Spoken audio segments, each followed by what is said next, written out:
So is this brand new release from Xerjoff any good? Let's go ahead and review P.33 and find out now.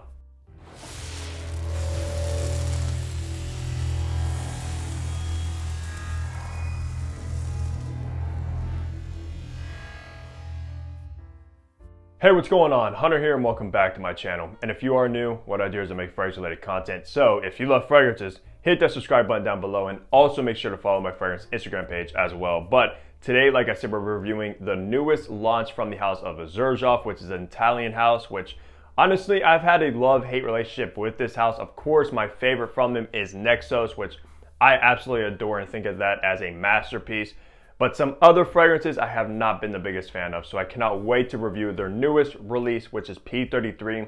And I think they're going with some kind of theme or a new line called the sketchbook line, which this is a part of. And I think the first one within the line, P.33 just means page 33. So maybe they'll have like page 25, page 40. Who knows what they're going to do with this line. Now, I do want to mention that P.33 was sent out for review by the guys over at Perfumes, which is actually a distributor for many niche brands like Xerjoff, Wilhelm Parfumerie, Untitled Orange, and many, many more. So yeah, thank you to those guys, but that will not persuade my opinions whatsoever with this fragrance. Let's go over some information about this fragrance. Now, of course, this was launched this year in 2022, so it is brand new.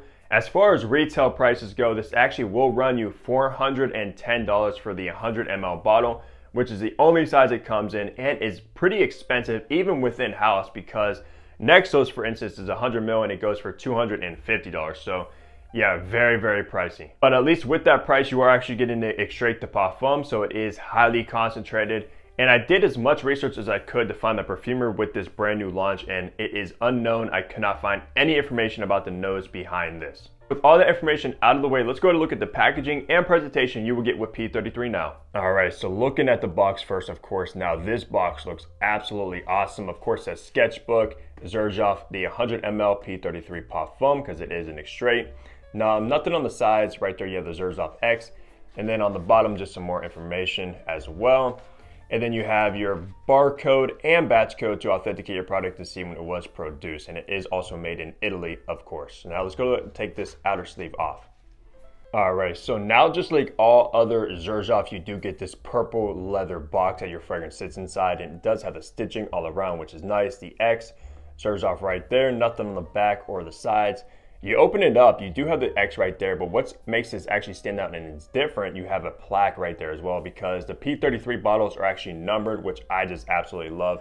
And your bottle pretty much rests inside there, kind of like a nice blanket. All in all, phenomenal packaging and presentation, and you feel like you get your money's worth with this one. So taking a look at this bottle, I absolutely love this bottle. It stands out like a sore thumb, even within the Xerjoff line. Of course, you have the Xerjoff plaque right there, P.33. And it has Xerjoff written around the entire bottle in real gold. And right there, you will find your plaque number 376, which is my bottle out of 3,000 made. On the bottom, you do have your sticker with your information and batch code as well. Of course, you have the traditional Xerjoff cap right there. Pretty much engraved Xerjoff and is extremely heavy. This one is on there very, very snugly. You have the X inside, X on the atomizer. Just all in all, fantastic packaging and presentation when it comes to the box and bottle. I absolutely love it. In the top, you have apple, bergamot, grapefruit, and pink pepper. In the mid, you have iris, cypress, and cinnamon. And in the base, you have cedar, musk, and amber. Now, this fragrance will be classified as a sweet fresh. So let's go and spray my test strip and test out the atomizer now. Very decent distribution. It does spray quite a bit of juice. So let's go in and remind myself of the opening of P.33. In the opening, this is a straightforward, fruity, fresh fragrance. Immediately, I'm blasted with a very sweet, green, kind of a little bit of a tart apple. Yeah, that's mostly all I get in the top is just a burst of a watery green apple. I don't get any of the citruses like the bergamot, the grapefruit even, or no spiciness from the pink pepper, just a blast, heavy dose of green apple. So if you're an apple lover, you might actually like this one. Now, I do have to admit though, in the opening, it does come across very designer-ish, extremely crowd-pleasing. It's not that complex. It just smells very enjoyable. I don't see anyone not really liking the opening of this, unless maybe you're not a fan of heavy, fruity fragrances, and you might not, but all in all, just an extremely enjoyable, crowd-pleasing, fruity opening. And once you make your way into the mid of P.33 is when this very elegant, powdery iris actually comes into the composition. And I absolutely love this part so much. If you know me, I'm a huge fan of iris. It just comes across so luxurious, so elegant, so classy, and I'm a big fan of that note. And in P.33, they actually did a phenomenal job with the iris combined with that apple note. Kind of makes it almost like a creamy, powdery combination of the two. But alongside the iris, you also do get this earthy green cypress, which does give it a little bit more of a masculine touch. Because obviously iris can come across smelling like lipstick and can come across smelling a little bit feminine, but with that cypress and the iris combined together along with that apple, it just works so good. Now, that cinnamon, however, is in the background of it. It's not the main player, it's not the main note by any means. If you're actually kind of detecting it, you might be able to pick it up. It just brings a little bit of a warmth to the fragrance, I would say. Honestly, if it wasn't for that iris, this would just be a very basic, fruity, designer-ish smelling fragrance, like I said a little bit earlier. But just because that iris actually is in the composition, it does make it a little bit different and stands out slightly. It makes it smell a little bit more expensive, which obviously it is a very expensive fragrance. So finally, once you make your way into the base of P.33, obviously you have cedar wood, you have musk, and you have that amber note. Now, what I mostly get is a woody, musky base. I don't really get much of that resinous amber in here, unfortunately, because I love amber, but the musk and the cedar is actually done extremely well. I actually enjoy how it blends together, but honestly, it's kind of generic. You will find those three notes in many fragrances, so it's nothing to write home about. It's nothing memorable or anything like that, just well done for what it is. But in all honesty, as far as the scent profile goes with this one, it is somewhat forgettable. It is nice, it is very enjoyable, it's very crowd pleasing. I can see this one getting a ton of compliments from people when you wear it, but for the price tag, for being a Xerjoff, for being a niche brand, especially being like a higher end, sought after brand like Xerjoff, I'm not that impressed with this release. Maybe if it was in the $250 range like Nexos, Renaissance, etc., it might be more worth it, but especially being 410 bucks and higher up in the line, I don't see anything about this that actually blows my mind and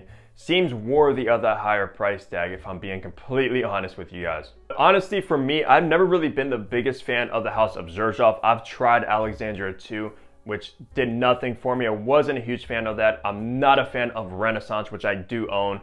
P.33 is good. I don't hate this fragrance by any means. I actually enjoy the scent profile, but when you think about it with that price tag, it just kind of rubs you the wrong way. Nexos, however, is my favorite from the entire house that I've tried.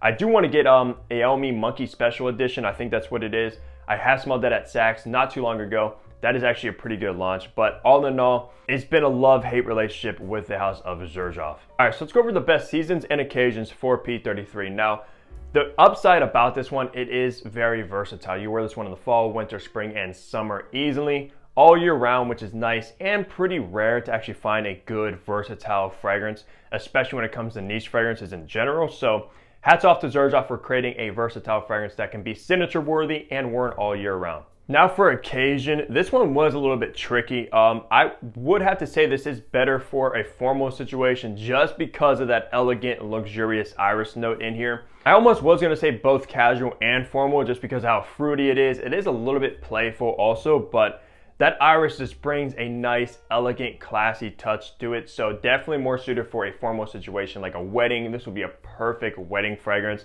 Possibly going on a date. Actually, not possibly. It would be a great date fragrance because of the fruity top and that iris. So yeah, just when you're dressing up a little bit more, not to really wear a hoodie, wear shorts, nothing really like that. Just stick to a formal situation and this one will shine perfectly. Now for gender and age group, this is definitely a unisex fragrance. I think it is targeted as a unisex fragrance as well. There's nothing that makes this masculine. There's nothing that makes this feminine. It's just right down the middle, unisex. Now, for age groups though, it's also versatile in the age group because you can be a youthful person wearing this one, you could be a mature person wearing this one, so pretty much across the entire board. If you're in your early 20s, if you're in your late 40s and up, it would just work perfect for all age groups in my opinion. Now let's wrap things off touching on the performance of P.33. Now honestly, it's not all bad when it comes to this fragrance. Don't think I'm trying to bash every single thing about it because I'm not. I'm just telling you guys the truth. But the performance, however, is very, very good. Definitely above average, which is nice when it comes to like a fruity,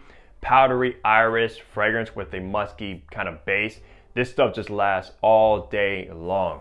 I easily got 12 plus hours on my skin. The projection was also very, very loud, especially from that fruity opening. It just pushed it off the skin very nicely. Of course, you're going to be expecting a good performance fragrance, especially when it comes to longevity, being an extrait de parfum, which is nice that they actually made this an extrait rather than an eau de parfum like the other two I have from the house. So yeah, it's very highly concentrated. It is loud. It will last you easily throughout the entire day with no problems. So you're getting your money's worth when it comes to performance at least. But that's going to do it for my review of the brand new P.33 from Xerjoff. Let me know down below if you're interested in checking this fragrance out, if you already have smelled it, if you own it. Just let me know your thoughts down below. But as always, leave a like on the video if you did enjoy it. Subscribe if you haven't already. And I'll see all of you here in my next fragrance video. Take care, everybody.